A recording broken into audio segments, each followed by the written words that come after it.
Because that's a crazy situation there too. Apparently his wife is writing a book, okay? She goes by Allison, and she took it to People's Magazine.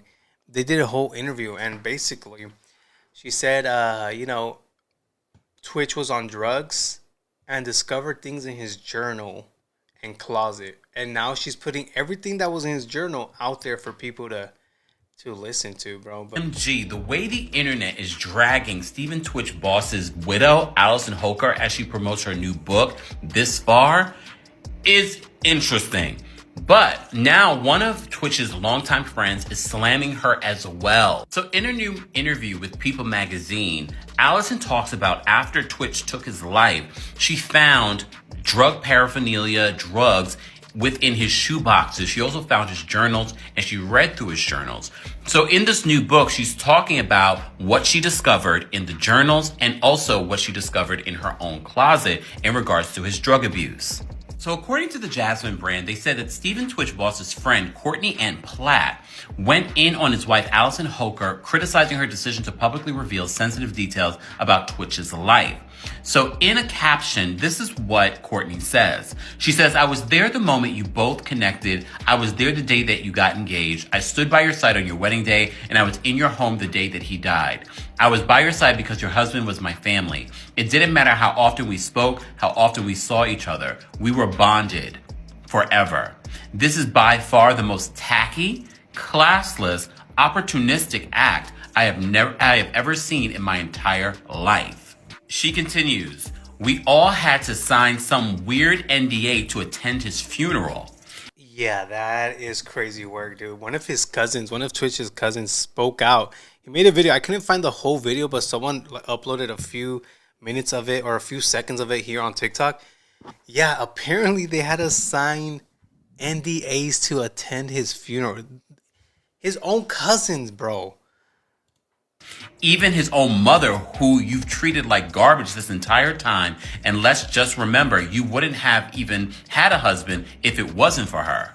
Not to share anything or ruin his name as if it was on anyone's mind in the first place. And here you go and write a book with all the dirty laundry, smearing his name and attempting to dim the bright, loyal, loving light that was your husband, my friend. That's crazy. This is how you protect the boss name you so quickly dropped on your social media platform 48 hours after he passed? His legacy, question mark? This is how you protect his children from any further humiliation, hurt, and despair? This is what you want them to remember about him? You have moved on. You're living your life. You're on every red carpet you can get on, every celebrity row you can sit in, every magazine you can be in, and you needed to do this? She says, get a journal, get a therapist, a friend, but publishing a book shamelessly, sharing the pages of your husband's journal, question mark, People Magazine, question mark, what a joke.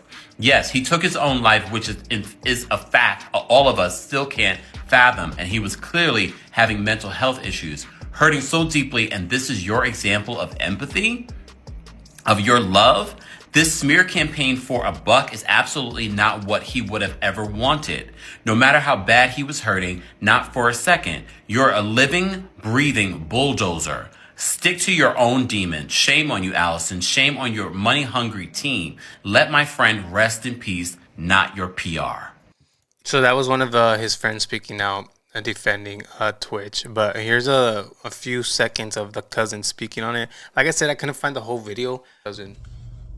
I just have to say something. I feel like somebody from Stephen's natural family should say something. And the last time that I recorded, I pretty much was talking about the NDA, non-disclosure agreement, and how we were asked to sign it in order to see Stephen or memorialize him at his funeral. And I'll be honest, I'm not a celebrity. It was very difficult to navigate the whole concept of having to sign a piece of paper in order to see my cousin, whom I loved and valued. And so that was very difficult. But the entire time that we were asked to sign that NDA, the rhetoric was that we were doing so to protect his legacy. Yeah, that was basically it. But protect his legacy, but you're out here putting his journal out to the public, which is crazy. With an ex that had addiction problems, and then I realized Steven had addiction problems, and it's something that I kind of have been like, what, where was I involved in this? And I had to take some steps for myself to realize, like, you know, I was able to help one, and I wish I could have been that for the other. But it's also not my job to do that. There was a moment I was with. What do you mean it's not your... Wait, what? Dude, he was your husband. I was able to help one, and I wish I could have been that for the other. But it's also not my job to do that. There was a moment I was with one of my really dear friends, and we were cleaning out the closet and picking out an outfit for him for the funeral. And it was a really triggering moment for me because there was a lot of things I discovered in our closet that I did not know existed. And it was very alarming to me to learn that there was so much happening that I had no clue. So it was a really scary moment in my life to figure that out. But it also helped me process that he was going through so much. And he was hiding so much, and there must have been a lot of shame in that. And he was wrestling with a lot inside himself, and he was trying to self-medicate and cope with all those feelings because he didn't want to put it on anyone. Because he loved everyone so much. He didn't want other people to take on his pain. I had dealt with... Yeah, it wasn't your job, though, to get him help. That's crazy. Crazy work right there. Crazy work. Hold on. I want to see if there's a part 2 of this. Let's see. I've had some major lows, you know, as I'm trying to figure this out and navigate this myself, and I'm very scared to ask for help. And I'm learning how much strength it actually shows when you decide to stand up for yourself and ask for help and finally lean on someone. You know, I know for me, for the last 2 years, I felt like I wanted to get my kids through everything. I wanted to get my family through everything. And I wanted to get all my friends and all the fans and all these people that loved our family so much. I wanted to make sure I could carry them and get them through it. And then I realized, well, wait, I haven't taken a moment to also heal myself. And so it's like I'm learning that what he experienced, I want to be an example of now and show other people they can do it. Clown activities. Yeah, dude, but I don't know, man. She just wild for that. Like I said, she did a whole full 18-minute interview, which we'll probably get to that tomorrow. It's just crazy how, you know, she's coming out with his journal, dude. That's something you keep to yourself. Maybe family, not even family, dude. Just don't show it at all. You see her IG story? No, I did not see the IG story. All right, this is what she posted. To fans of Steven and our family and friends, I want to be clear that my only intention in writing the book is to share my own story as well as part of my life with Steven to help other people. Just like you, I never really knew what happened. And even as I'm trying to put the pieces together, I would never really know. If you decide to read the book, hopefully you'll see my intention. My intention is to celebrate the love and life I shared with Steven and our 3 beautiful children. Dude, yeah, you could write the book, but not put his journal stuff. Don't put his journal shit up there, bro. And also, the more complex aspects of both of our lives. I hope that by sharing our full story, maybe I can help someone else who might see themselves or loved one in Steven. In sharing, I hope that maybe they can catch some of the red flags that I missed before it's too late. The way she said that. Let me buy a book to get the red flags. And sharing, I hope that maybe, okay, I read that. Over the course of the last 2 years, I've spoken in detail with NAMI as well as Salome family and the Defensive Line Foundation to better educate myself or on mental health. Yeah, dude, I don't know. For some reason, I feel like she still don't know shit about mental health. For some reason, dude, because that's not good. Putting your husband's journal out there is not good for the family's mental health. Just saying. All of the proceeds from this book are going to fund the Mental Health Focus Foundation. I started in Steven's honor, move with kindness. My hope is that we don't need to lose another husband, brother, father, or friend to suicide. I believe that if Steven were able to choose, he would choose to have his story told. I don't know, dude. I don't know if he would have that story told. Just my opinion.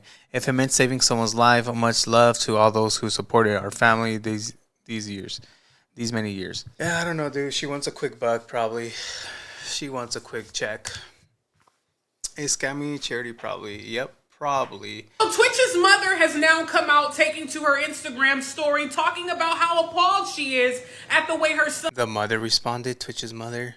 is being portrayed in the media thanks to his wife, Allison Hoker. 4 hours ago, she took to her Instagram story, and this is what it says. Our family is absolutely appalled by the misleading and hurtful claims made about my son, Stephen Boss. The recent publications spreading untruths about Stephen have crossed every line of decency. As his mother, I will not let these accusations go unanswered. We will not stand by while his name and legacy are tarnished. He doesn't deserve this, and the kids don't deserve this. For the last 2 years, I have remained quiet and away from the public eye to protect my family. My primary focus has been on healing and attempting to remain connected to my grandchildren. But when I read these dreadful claims about my baby, our beloved Stephen, I realized I could not stay silent any longer. Our family will ensure his name and memory are protected, and we are committed to defending his honor. Now, this is signed Connie Boss, his mother. Now, this comes after Allison Hoker has been on a media tour talking about a new book that she will be releasing,